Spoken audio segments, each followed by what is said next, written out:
all you motherfuckers are late. Why? I go, because you always beat your coach. Now I can't do it anymore. He's motherfuckers here like 4:30. I'm like, all right. Welcome to the Daru Strong Podcast. Daru Strong Podcast. Bodybuilding, why? It's a good question. And it's a question I ask myself every day. I almost lost my father last year, real bad. And he came through because he's a badass. But, you know, there was some moments in the end of the year, last year, where I called it like a sportsman life crisis. Where I don't know what to do with myself. I wonder if I can go back to strongman. I want to do Highland Games. First time in 10 years, I actually said, I don't think I want to do strongman anymore.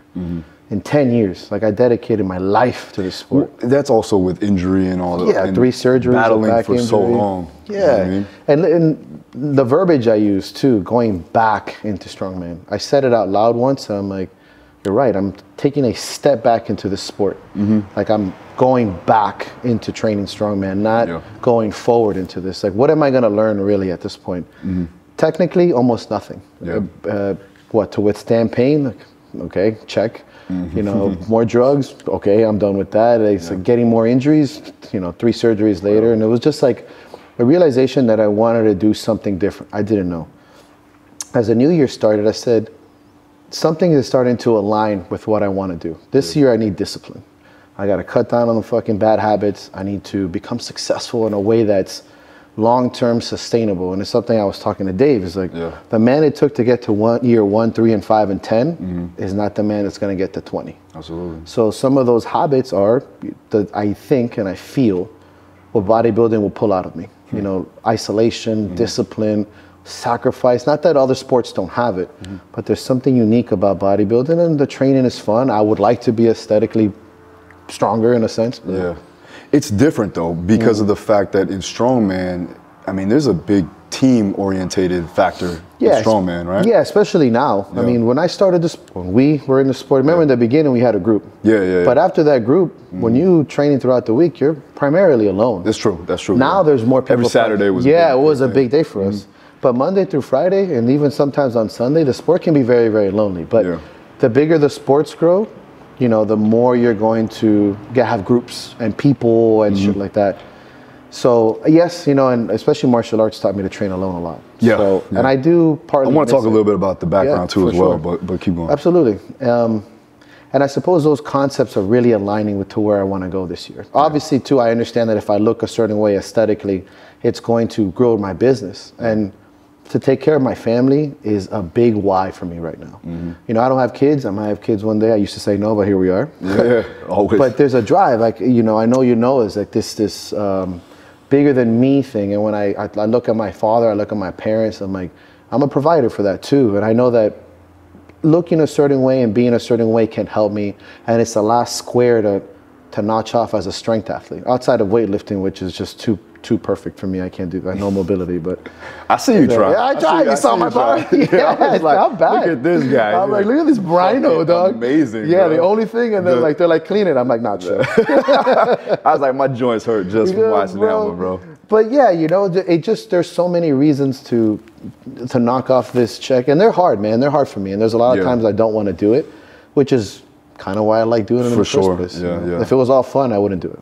Do you think that that's something that you go after constantly? To see if I have what it takes is always like a childhood thing for a man, I think. You know, pushing those limits and making sure that there's a story to tell. I love stories, right? I am a storyteller. I like battle scars. I don't look for them in a stupid way. I just happen to walk the path that might lead me to a better story, a legacy, a character building moment. For sure. A big reason why I got into a fight was because I was scared to lose a fight. That's why I learned martial arts from a young age. I didn't want to get my ass beat. So on top of that, I wanted to know I could. And the only way to do that is to get uncomfortable and learn and get your ass beat. That, call it, you know, somewhat genetic, because I'm sure some of that I was born with, but also the choices I've made in life and the people that I was exposed to. So whether it's business, personal, you know, relationships with people, or even, you know, sports specifically, the harder the story, the more I'm satisfied. I don't even care about the ending. That's the thing with age, obviously. When I was younger, I just wanted to win. Of course. And then I got a little bit older, I'm like, man, this story's so fucking cool. And this can help others and push others and push everything. So you like kind of adopted the process loving the process more than the outcome. I mean, as cliche as it is, that's the fucking truth. I like it. There's gonna come a time in your life where something happens to make you realize that. It could be, typically it's something external of sport, but certainly it could be an injury or even winning a certain championship. When you look back at your fruits of labor and your whole work as a one piece, and you say, where did I really thrive? And for me personally, it's almost always in the process of training. Sure. Yeah. That's where I've met my best friends, my worst enemies, my best experiences. Or once you compete, it's like, and you're like, okay, you know, on to the next. It's the build-up too, right? It's always the build-up. The best. Let's get back. I want to go back a little bit, because for the people that don't know, like, you got a Muay Thai background, a martial arts background. My Viking brother, by the way. I've known this man for almost 10 years. Almost 10 years, man. So I wanted to come here because this is the dungeon, man. This is the battle axe, and I mean, primarily what this is a place where you get strong. Yeah. Obviously, you can read the shirt, strong as fuck. Hey. Right. Synonymous shirt, by the way. I match. Yeah. Nice. So when you started like training, right, and this could be for martial arts and everything else, what made you start training for that? So martial arts, I mean, I'll be as nerdy as possible. I mean, I grew up with Street Fighter, and I thought Muay Thai was the coolest thing in the world. Also Bruce Lee. Yeah. My first day I went to an instructor they taught Muay Thai, and I was 14. I asked, I want to learn Muay Thai. At the time, the Muay Thai was very advanced and very hard. He told me, well, the classes are I was also a chubby kid.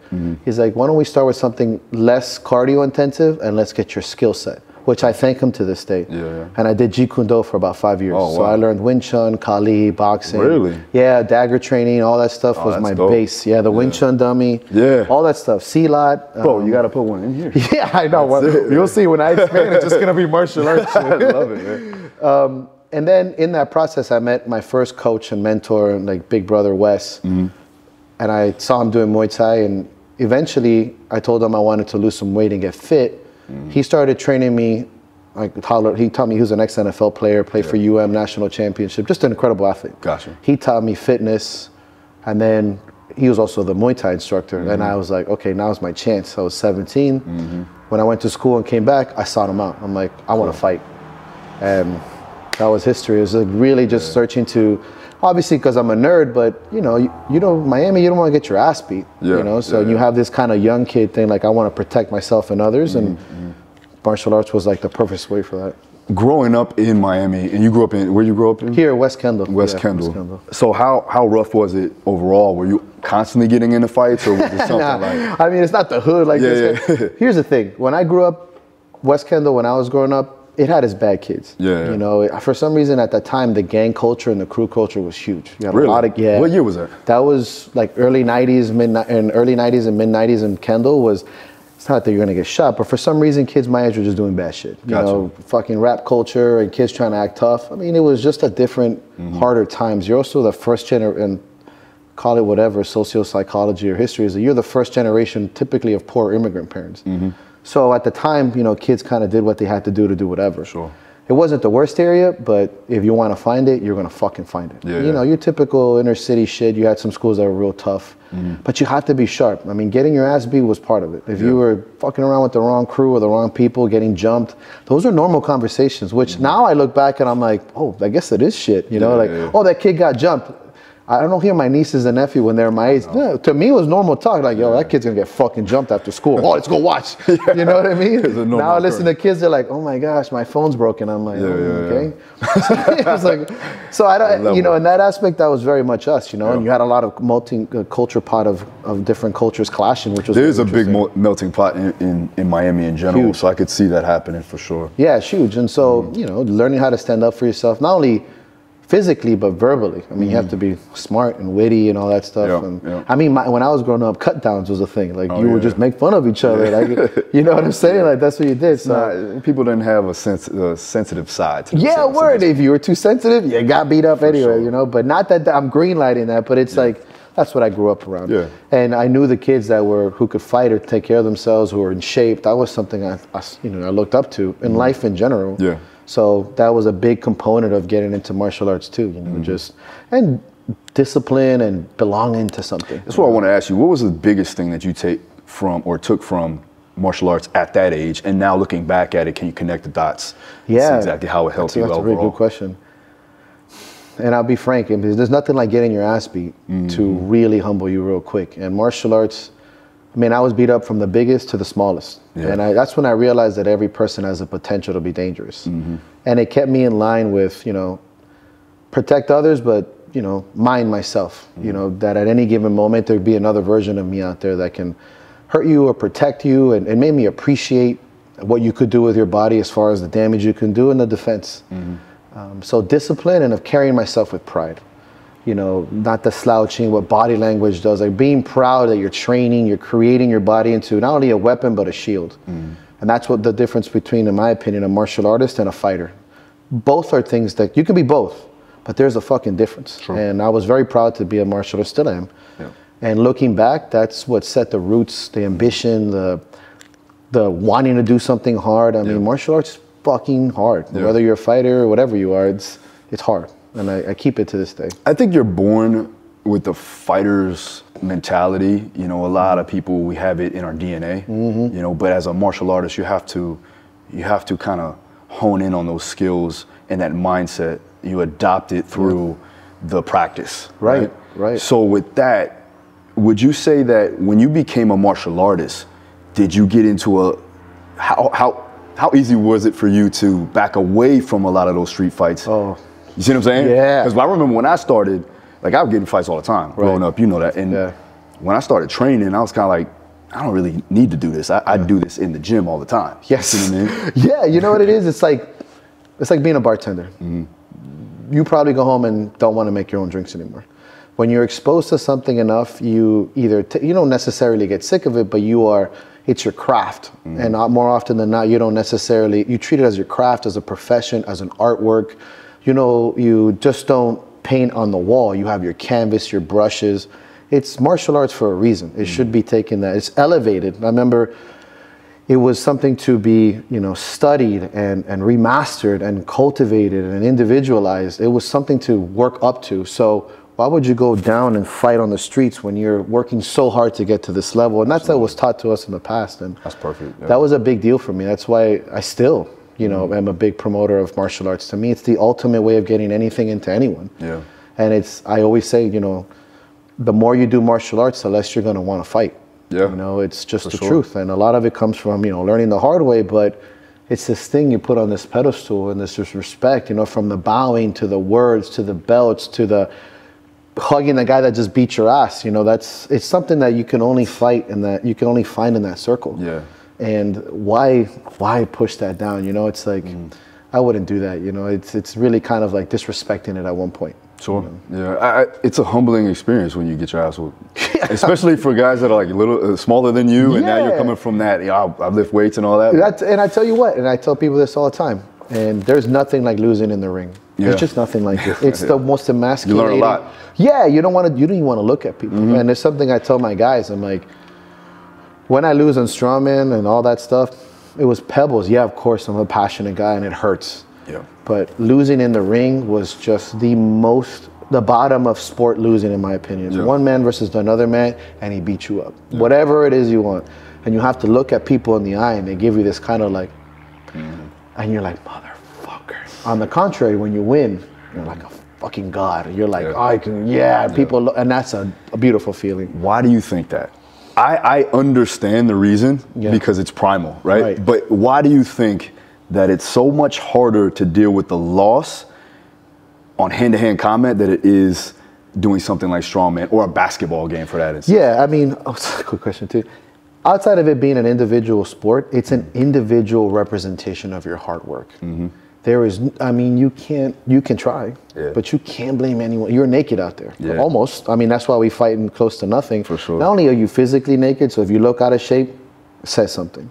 If you're bloodied and battered, it says something. It's like you're out there like a piece of artwork, and people are seeing all the hard work you did or didn't do, and you can't fucking run away from it. You can't hide, you can't cover your black eye, you can't blame your teammate.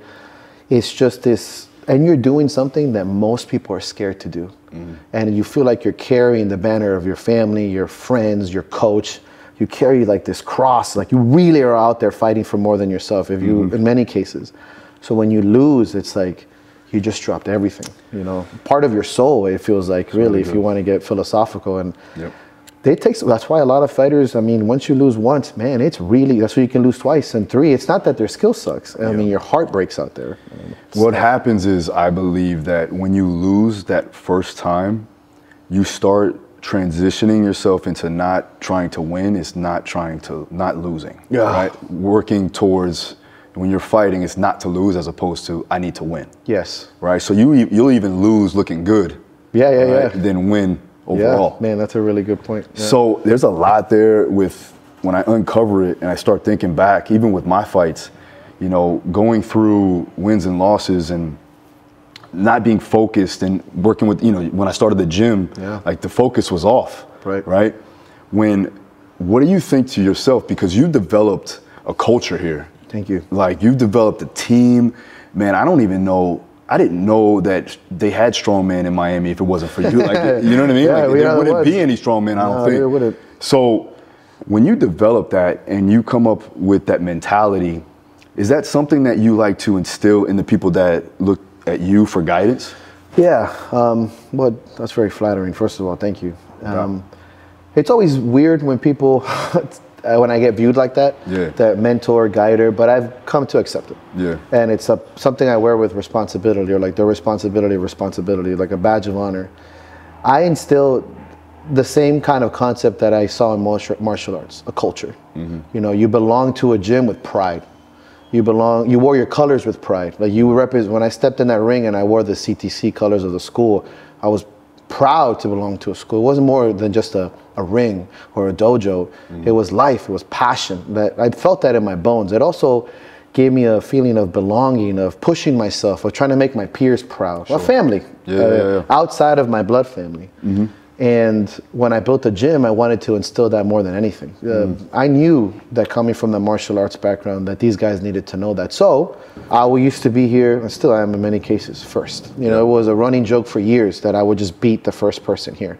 So I said, oh, training at 7, I'd be here at 5:30 to be a dick. And all you motherfuckers are late. And they're like, why? I go, because you always beat your coach. And then now I can't do it anymore. These motherfuckers here at like 4:30. I'm like, all right. 10 years later, I'm like, I'll see you at 7. Fuck you, I did it. I'm retired now. Yeah, I'm done. I don't got nothing to prove. But that was a big deal for me, you know, and building that. And I learned that from martial arts in many cases. And building a culture and something to belong to was what was needed for me. That's where there's a lot of parallels between us, man. Like, your work ethic, your ability to gather people and lead people. That's why we connected, I think, you know, with not only that we love lifting weights and love fighting, but it was more so that, you know. And I can commend you, because not only are you looking now to better yourself and doing something uncomfortable and taking it to the next level, you're actually becoming now another student, right? Thank you. Where you start off again. Big time. And that's the biggest thing where a lot of people go wrong, is where they feel like they've reached this level of success and this level of superiority, and they can't bring themselves down to learn anymore. So then they stop growing. Right. So that growth is always going. Right. I mean, same thing. I mean, when I saw you do the triathlete, when I started getting into bodybuilding, when you went from fighting to strongman to powerlifting, I'm like, I know how you feel. Like, A, we love being students, but B, you got to lead from the front. You know, you have to. The warrior culture is, speaking of being, you know, born with this warrior code, which I believe in intrinsically, it's like, I would rather follow a man with one spear in the front than a fucker with a cannon in the back. Like, I don't, that's not how I work. And so experiencing that, you know, like, I'm not powerlifter, strongman, Highland gang, rugby player, just because I've been there. That's true, you and did I'm that, passionate about it, because we've put our foot in the clay. So this is just one final journey where I know where I need to be. I'm tired of going like, oh, I'm doing bodybuilding, in the sense of, no, I got to put the sacrifice in, because it's the shit that nobody wants to do. Everyone wants to do cardio on January. I go, but are you doing cardio by November? You know, that's where I see myself now. And are you adopting that mentality and being in that lifestyle, man? I have to, you know, even though I'm a dork like this. Also, I like to look a certain way. Like, I'll wear the big shirts now. You know what I'm saying? Like, I'll go, you know what I'm saying? I wear like triple XLs. For sure. I'm like, I get it, because it's like putting on my armor.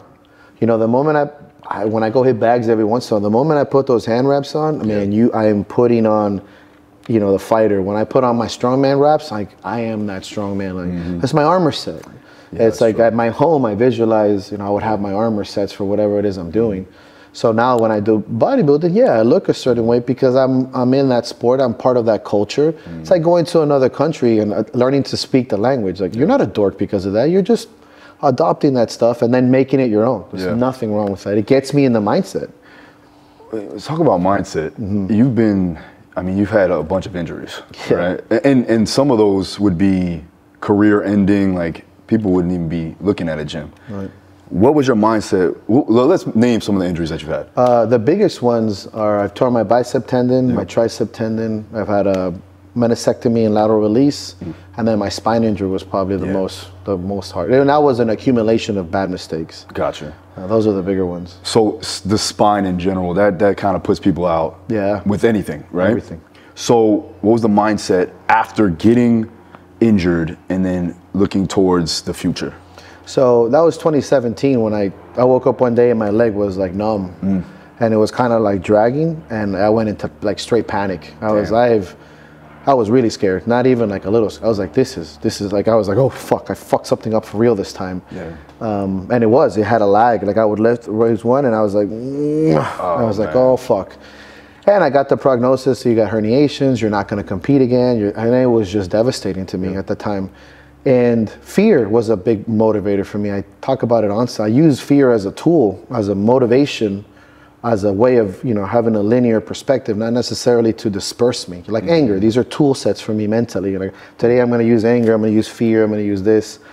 Reaching out and getting that concept of being hurt. Like the mindset was, again, to pick the harder path to make myself in the process. And the process during that injury, unlike other injuries like tendons are fun because you do more work. You either stretch it. Spine was to do less work. And I went from nothing to big three with Brian Carroll and Stu McGill to walking. And I remember crying sometimes. I'm like, am I done at 32? Like, is my life over? Because at the time, spine information was even though it was big in the PT world, it was very small in the athlete world. Now, it's awesome because of social media proliferation. I think you did a good job at that too as well though, with you and Brian and obviously Stuart McGill. I wanted other people to fucking know what I didn't know, man. I went into straight panic mode. Like I see somebody herniated disc, I'm like, oh, you'll be fine anyways. Yeah, for real. Before it was like, you're gonna be wearing a brace until you die, you need surgery, backiotomy, like. Yeah, I have a boxer now, young kid too, he's like 22 years old, he's got some herniations, L5, S1. Yeah, it's common. And I was like, you're good. You're fine, I got like 6, bro. Yeah, exactly. Right, I'm fine, dog. But like 5 years, 6, even just 5 years ago. It's just a career-ending thing. And for sure. That was my biggest thing is like, my fucking story doesn't end this way. It was just, this is something I've adopted too from sport. You have to be, I remember Brian saying, is like, you have to be a little insane because you're believing in the impossible. And that stuck with me because that is what success really is. Like the most successful people ever originally are crazy. I'm not saying all crazy is good, but there's got to be this little bit in there where you're like, I'm gonna be fine. They're like, I go, I'm gonna be fucking fine. And even though you're talking to yourself at night, it's like that. I learned a lot from that process, and that's what I'm gonna use going forward. And self-belief in general, you have to have that. Regardless, if you're gonna be a successful person, you got to believe in yourself, right? Have to. You got to know yourself, but you also have to know that you're destined for great things. Yes. I believe that going through these hard times definitely allows or reemphasizes that factor, right? So like going through certain situations like this injury, like your upbringing, there's a reason why there's a lot of successful people that come from humble beginnings. Right? Because they go through this process. You're hungry. What was the thing that kind of got you over the hump with the back injury from a physical standpoint? Physically, I felt like this is where I think being a coach is a lifesaver, and I mean that for real. When you see the eyes of others on you, the people you care about, your students, your lifters, they really are watching how you're going to take this. I would assume it's very much like having a child. How you react, not what you say, but what you do is what really is told forever. And that saved my life. Like that, of coming in here with a positive attitude and not being negative and not just indifferent, but still coaching and seeing everybody do what I wanted to do, because I got hurt at the strongest of my life. And still being able to inspire, set my line correct. It's very important that it's okay to care what other people think. You know, often you'll see this, who gives a fuck what other people think? I'm like, that's not even normal. That's not okay. I do care what certain people think. I just don't let it necessarily influence me or manage me, but I care what my guys think. I care what my family thinks. Like I want them to look at me and be like, that motherfucker's not a pussy. Like you came every day, you did your fucking McGill Big 3, you walked, you took care of shit, and you went home. And that was very important for me. And now that's like when people say, I don't care what people, I'm like, I know you're saying that as a blanket statement. Like I get it. Trust me, I've been there, but we kind of do. And it's use that as a tool. I think it's a little bit of they're lying to themselves. Sure, because it makes a cooler shirt. You know what I'm saying? Lone wolf. I'm like, okay, guy, bro. You're saying that on social media. You're not alone. Like, well, I get it. I was young once, And it's the people that you care about the most is really what you want to hear, you know. Man, like when they look at you, like I said, it's like when you win a fight, there's nothing more prideful when like your family, your girl, they look at you like you're a bad motherfucker. You're like, for sure. If I can bottle this, I would drink it every day of my life. Absolutely. And then that's what really, and that's when I realized the process that's the year that I really defined that in my bones. I was lifting 0 weight, but the story was still being told. I was still like respected as a coach. In fact, I got significantly better as a coach. So I realized, I'm like, do you really remember my 700-pound deadlift? I do. But the story of how that is what really pushes people. There's nothing wrong with having numbers. I'm not condoning that. I think it's important to win. I'm a competitor. But in the long run, these processes in between stuff is just forever. Yeah, that process. And you documenting that process was even better, you know, because people can now see it and be, I guess, inspired by the process as opposed to, oh, okay, he won again. You know, and I bring us into this conversation. I feel that that's the fighter in us is always like, we got to be out there like naked in that sense. Like, hey, man, like, because you have to show everyone from the humble beginnings. Like, you know that one story can change. There's no story too small, right? That's why we document our injuries or we document when we're getting into something else. You know why? Because it could be that one motherfucker that goes, I can do it too. As opposed to what? Not talking about it for 6 months. Now you come back jacked. I'm like, I fucking hate that shit. I'm like, how did you get better? You know? Gotta show it, man. Yeah. What does strong mean to you? Oof. Strong to me is your capability of taking the environment around you and helping protect and push others if needed, right? Strong, obviously that protection can come from physical, mental, you know, monetary, very associated with power, right? Power is often looked upon as negative. I think strength is the ability to take everything in your means and do something, you know, whether it's moving, protecting, attacking if needed, but I think strength, that's why strength is not for us and anyone is not a physical thing, right? Because example, somebody that is not as physically strong, they may take their caring, nurturing, or their whatever means to protect. So it's whatever you have at your disposal and optimizing it every. You know, if you're really, really strong, that's great, man. But that also comes with other virtues, you know, courage, discipline, strength. And strong to me is that it's not necessarily something always that's tangible, but it's malleable and it's a qualitative concept. Is it adaptable? Absolutely. I mean, it has to be, right? You know, the courage and the fear. I mean, these concepts are adapting to everything, right? It would be that, you know, and I've always loved to bring things down to like single word stuff. Like I've always said, like, you know, love is work and, you know, fear is isolation. And to me, strength is consistency. It really is just that droplet on the earth. I try to have, you know, from consistency to perseverance, these words that are like key things for me. They're enduring. Right. Endurance is one. Look behind you, it says endure, right? On the board. Nice. On the bottom right, it says endure. I did that when I tore my tricep tendon. Because it was like, I was like, endure. You know? These are words for me. Consistency, effort, all these words are very strong words to have, right? As far as legacy, right? I know we talked about this off camera. And some people have their thoughts on it, but what does legacy actually mean to you? And why is it important? So legacy, and I mention this often, but never often enough. Legacy, I always say warriors die twice, it's the saying. When you die physically and when they stop speaking your name. And that's, I forgot where I read it, but it really stuck with me. Legacy to me is the ability to be spoken about because you influence and help others way beyond your death. It is a story you leave behind in others, of others.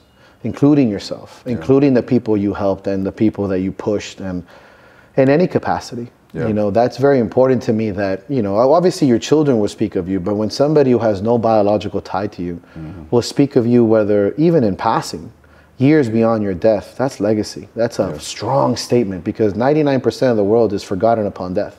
They're spoken about periodically amongst your family, but for somebody across the state of the world to say, hey, that coach, that person changed me, pushed me, and so on and so forth, like how I speak about my coach and my influences, that to me is legacy. It's the fight for that kind of immortal story, even though eventually it may end. It's just that spread is very important. How do you solidify it? That's good. That's a really good question. To me, it's never stopping helping others and making your goals outside of yourself.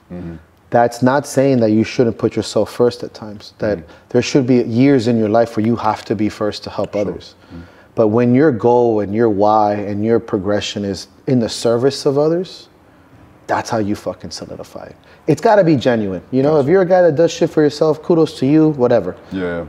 But that legacy will be very short-lived, because people are not as stupid as we think they are. They can smell that when you're not being genuine. But when you actually care about helping others, and that's really your MO, no matter how you do it, that's how you really solidify it. I like that. Purpose-wise, what do you think your overall purpose is? It's to lead. I'm a good leader. I could see that. Thank you. My man. Thank you. My man. Thank you. Yeah, I know you feel that too, because you are one too. And it's like, you ever seen this movie? It's called The King. Okay, you know when they're gonna do that final battle, and his buddy's putting on his armor, and he's talking to the British king, and he's like, "Why are you doing this?" He says, "I was built for this." That scene always gets me emotional, because I view it that way. Like, he was built as that wall, as that soldier. It's like when you finally find your purpose and you know what you were built for.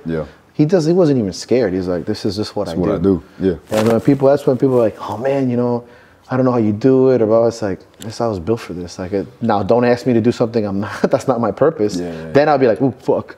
But it's a comfort to know what you're built for, and it's not all men find this path. Not all people find what they were built to do. I was very lucky to make the choices that show me that destiny, and I felt it, and I was in there.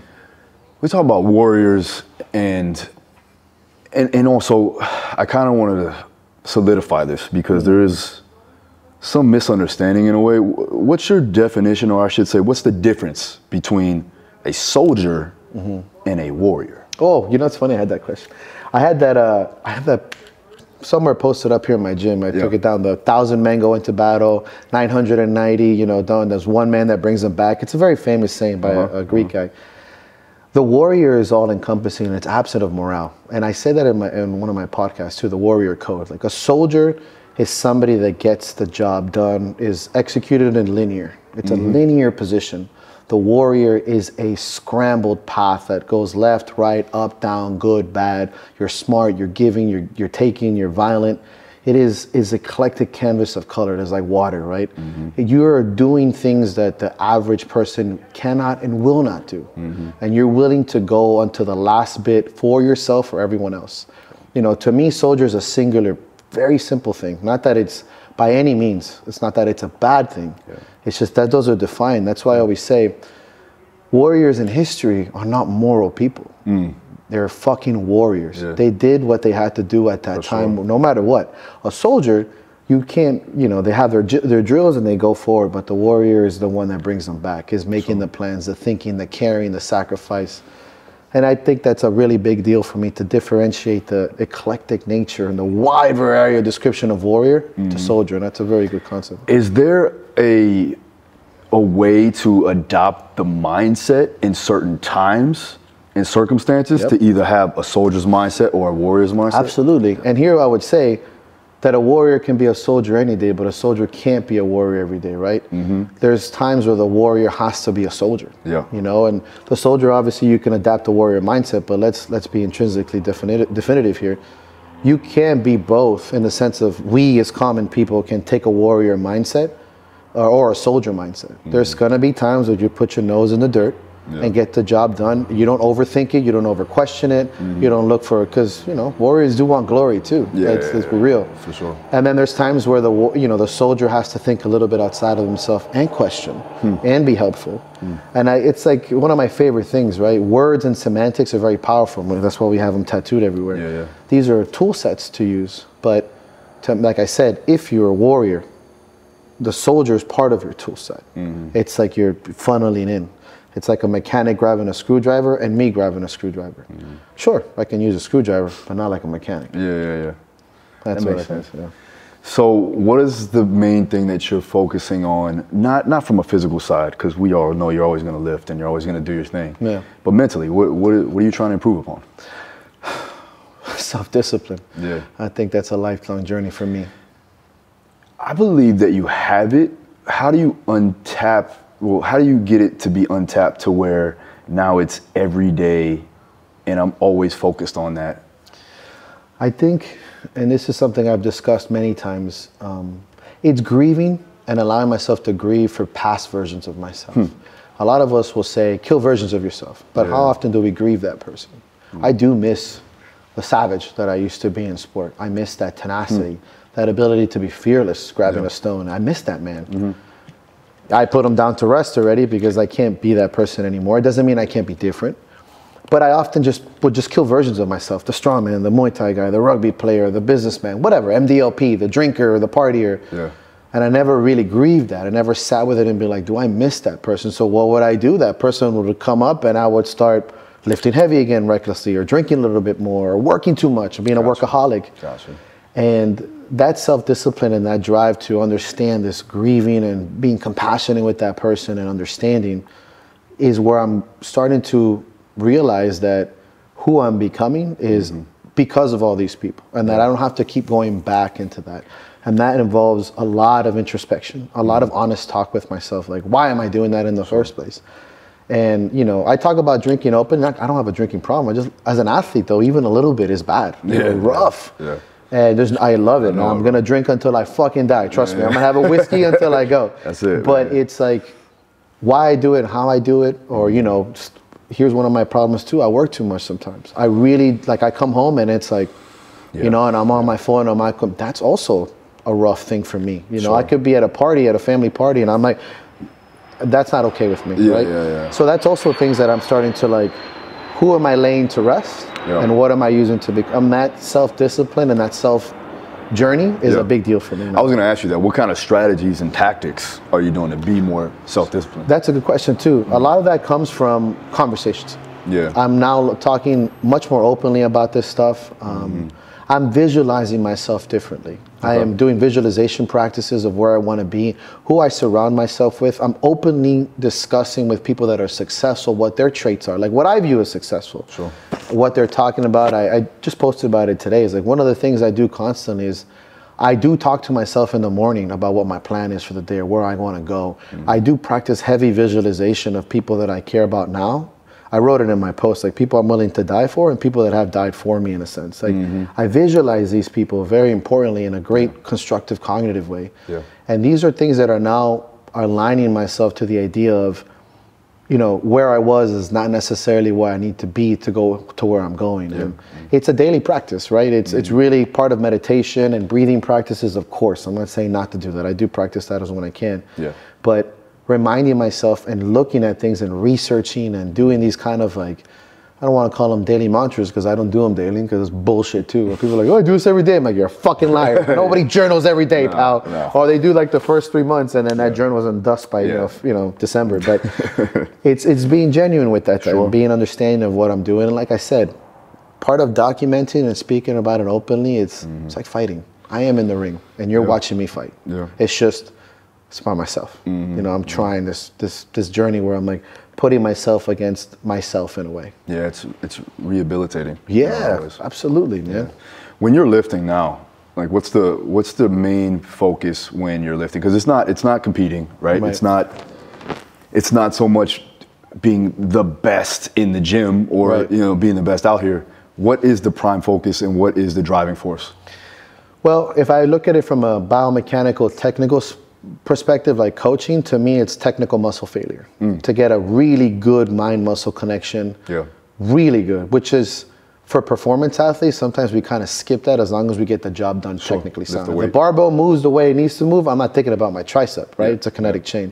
As a bodybuilder, I need to really feel that chest all the time. And that takes a massive amount of concentration. I've realized that if I don't train sometime in the morning, by the time I train at night, I'm so mentally spent, I don't get the same pump because I can't focus on that muscle.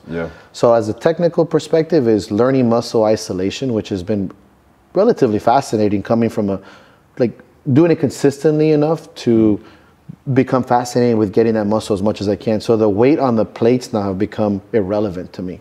Of course, it's hard at first because you just want to keep stacking it because you think that's what strength is. My best hypertrophy has been the last 2-3 months because I'm focusing on the muscle. So in that aspect, as far as mental philosophy, you know, I always joke because it comes from, I'm like, oh, it comes from self-hatred. I fucking hate myself, so I'm going to work up. You know, we do it jokingly because you do have to have a little bit of self-hatred to drive. You got to want to get better. You got to want to get fucking better. You want to push yourself.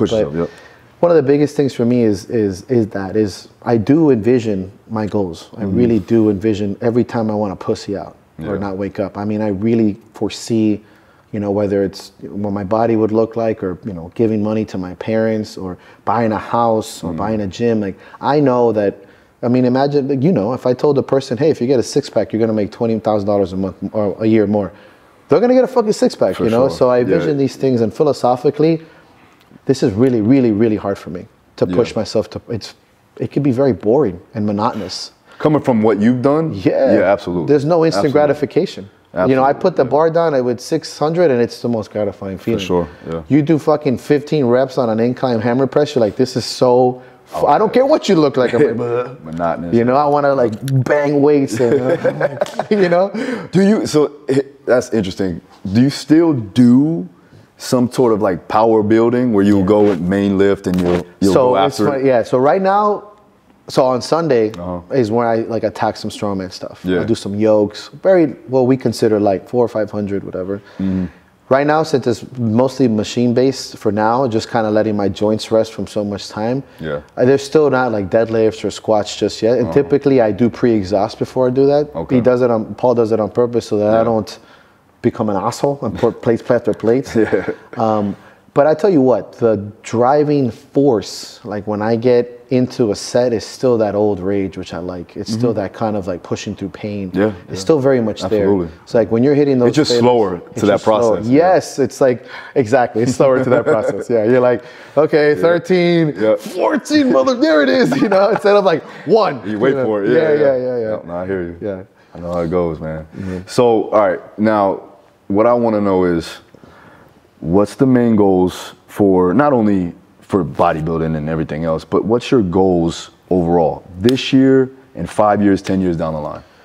So this podcast is brought to you by Vivo Barefoot. Now check out vivobarefoot.com. That's the minimalistic shoe that I've been rocking on all my videos. If you've been watching my Instagram and YouTube, those are the shoes that I've been wearing to help my foot gain full foot functionality, strengthen up the intrinsic muscles of the feet to allow myself to perform better, and then also reduce the risk of injury. Now I personally like the Geo Racer Knit and the Primus Light 3. Check them out. Go to vivobarefoot.com and get the discount code DARU15 to get 15% off your final purchase. All right, now let's get on to the podcast. What I do this year is going, I love it because it's like, you know, it's like a gladiator, echoes in eternity.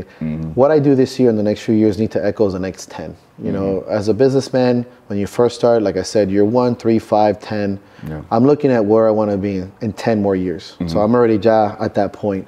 And the goals are to build a sustainable business where I can explore other avenues of expressing myself. Okay. Explain a little bit of that. So to me, sport, and this is, I figured this out early, mid in my career, sport is a way of, I'm a fucking athlete. You know, I'm not defined by a sport. For sure. I use sport as a way of expressing myself. I also draw, I can paint, I can write, I can play instruments. I've been very lucky that I grew up in a very artistic house. I'm articulate, I like to read, and I know that there's other things that are planned for me because of having the fortunate, you know, experience of having this gym to put me in a place where I can be there, helping inspire others, mentor others, express that desire, that passion, that warrior code, there's going to be something else planted on my plate that I know I can accomplish in the next 10 years. Yeah. And that's going to come with building a sustainable income where I can take care of my family that frees up some time for me to explore those options. I don't care. I don't know what it's going to be yet. Yeah. But it's there on that option. Typically, it's always going to be some sort of sport, whether it's bodybuilding or Highland Games or golf. I don't give a fuck. It's some way of saying, hey, man, like I like to work hard.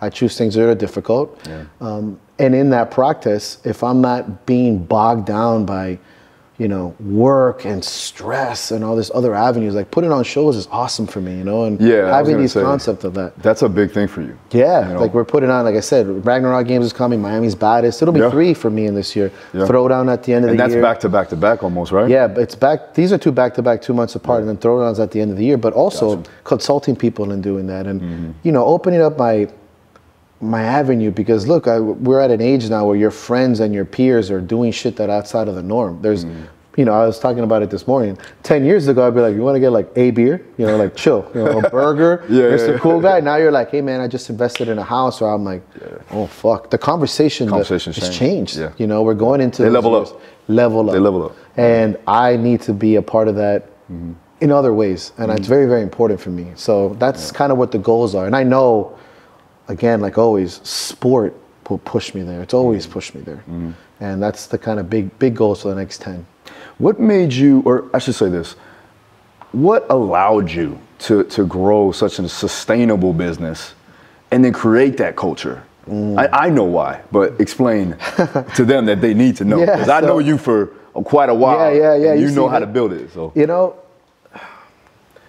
it's come with a, you gotta be fucking genuine, man. Yeah, people smell bullshit, bro. For sure. And I'll be honest, that's why I tell you, bro, oh, you're such a good guy. I'm like, shut your mouth. You know, like, not that good, motherfucker. You know, like, you know, I'm real. I'm like, dog, if you slip up, I'll punch you in the face or steal your wallet. You know, we joke, but being genuine, man, it's something that we both did when we opened up our gym. It's something I remember when Elliot hosts way back when, he's like, make sure that gym represents you. That you can walk into this gym or walk next to me, know the man that you're training with.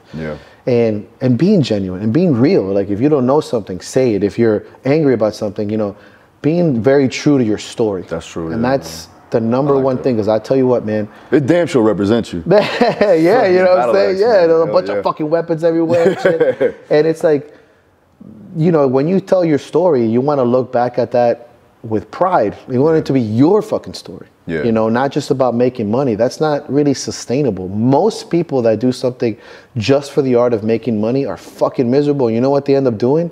They do something that they try to search for something outside of themselves. They go to pilgrimages. They start charity. They do non-profits because they're like, oh, this is blah. You know, and you've rubbed elbows and shoulders with successful people. Once they make it, they're like, I need to do something for others. You know, so we are lucky enough to we started something for others, and now, you know, we go into other ventures, but never without that root. And that's what I tell a lot of guys. I just talk to people in Ohio. I'm like, please be genuine to your fucking self, you know? Whatever it is you are. And when people see that authenticity, you're being organic, you're transparent with everything you say. Man. Right? They know it. Then they're more capable of wanting to be around you and then believe in the system and believe in everything that you say. Right, because you don't want to walk in eggshells in your own home, man. You know, you don't want to walk on eggshells in your own home, in your own space. Obviously, sometimes understandably so, but nah, I'm not the one throwing the eggshells down. You know, and that's a process that I think we'll learn the rest of our lives, of course. But that was a big deal for me. You know?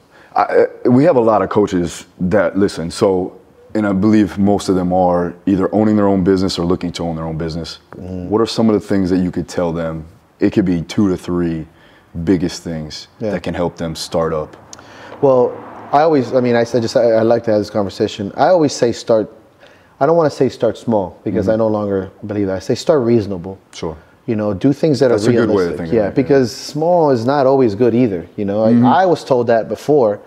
But start reasonable. Now with the online space and, you know, brick and mortar, start something that's just outside of your means. Have something to strive for. But be reasonable. You know, it's like if you told me, hey, Mike, I want to deadlift 1,000. I'm like, okay, guy, like, is that reasonable? You know, you're like 150 pounds. You know? But if you tell me I'd like to do 400 one day, I'm like, okay. You know, right outside of your means, in the sense of not only financially, but mentally, physically.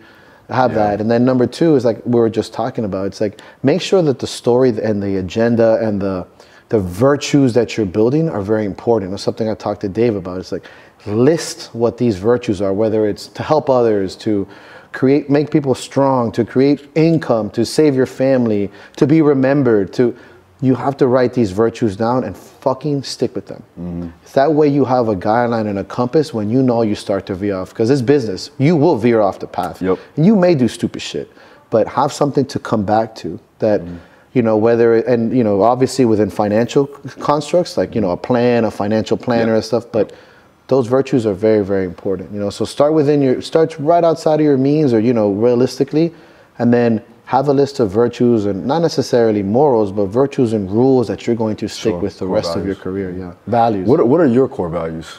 One of the biggest, like I have a few and they've adapted over time, but be true to myself and be true to others. Gotcha. And that's not always a pretty path, man. You know, it's not like I'm like, oh, be true. No, being true to myself and being true to others has come with a lot of stuff, mistakes. You know, I've hurt myself in many ways, and being true to that is important. In and out.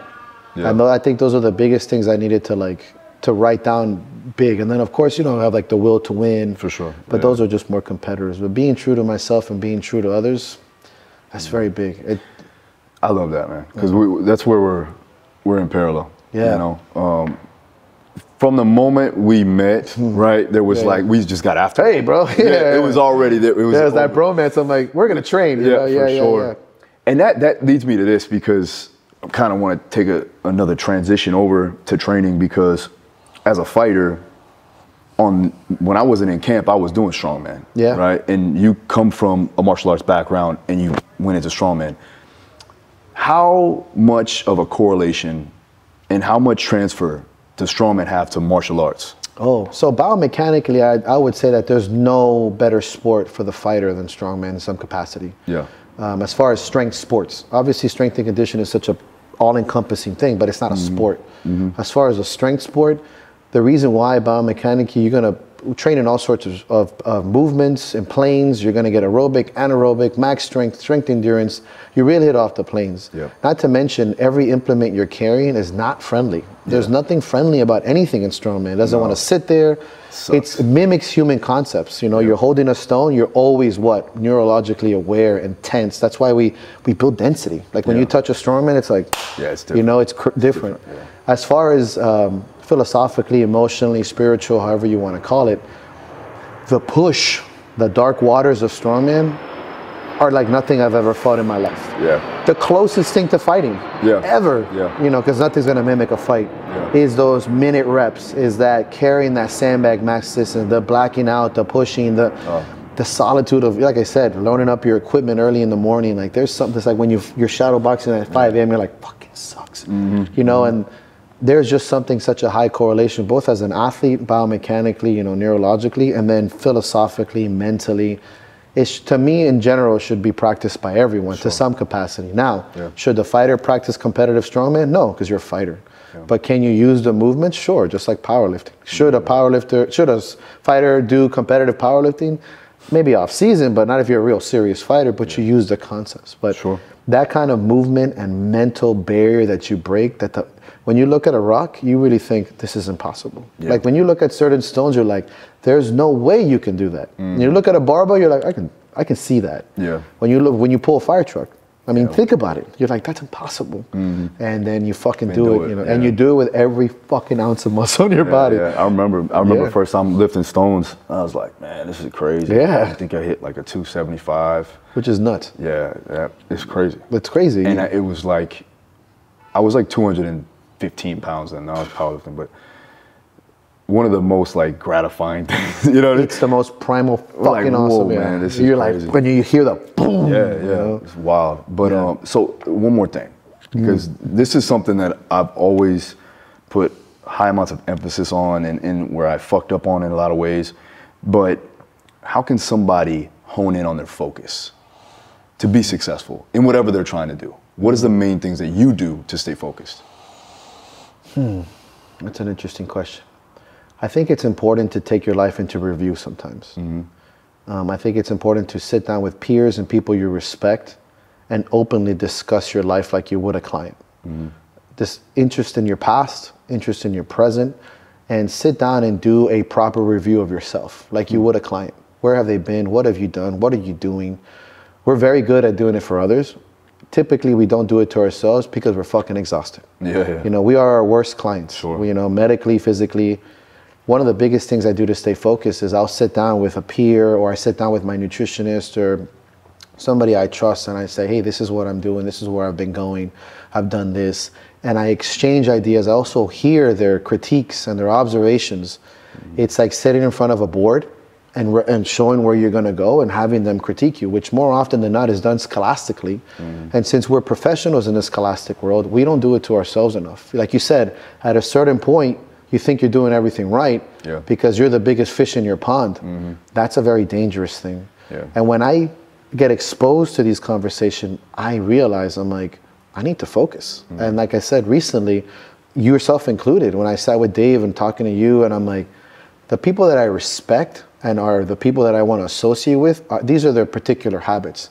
I need to focus because it's very easy for me to derail. I'm like self-destructive. I fuck around, I live in, I'm like, And to sit down and look at my life professionally. That's perfect. Not as a, I need to look at my life professionally. Eating, sleeping, habit. I do it for everyone else. I can do it for free for me. And I'm like, nah, fuck you, buddy. And I'm like, I get it. I know. And that, when I realize that's the selfless coach in you. Exactly. For sure. Yeah. And then I look at that and I'm like, it's so eye-opening to me. And I've learned how to do that recently much, much better. And that really aligns, like it goes, looking back at my core values, looking back at my business values as myself as a man, as an athlete, as a son. And I'm like, okay, you know, because life, if not, life is going to show you one way or the other. Man, I'm going to leave it at that. That was amazing. Thank you, man. That was actually fucking great, man. Chill, man. It was like catching up. One more time, let them know where they can find you real quick. You guys can find me at the Battle Axe Gym on Instagram. It's where I'm mostly going to answer any kind of DM or messages or comments. You can go to www.thebattleaxegym.com, and you can also listen to our podcast, the Battle Axe Podcast, me and my co-host John, and we're on Spotify, SoundCloud, and iTunes. Nice. We got to get your YouTube channel. Oh, yeah, YouTube. You can look at the Michael Della Pava. Look at me. I got to start getting more videos on there. Yeah, brother, I appreciate you. Yeah, I appreciate you, man. Thank you so much for... Wow.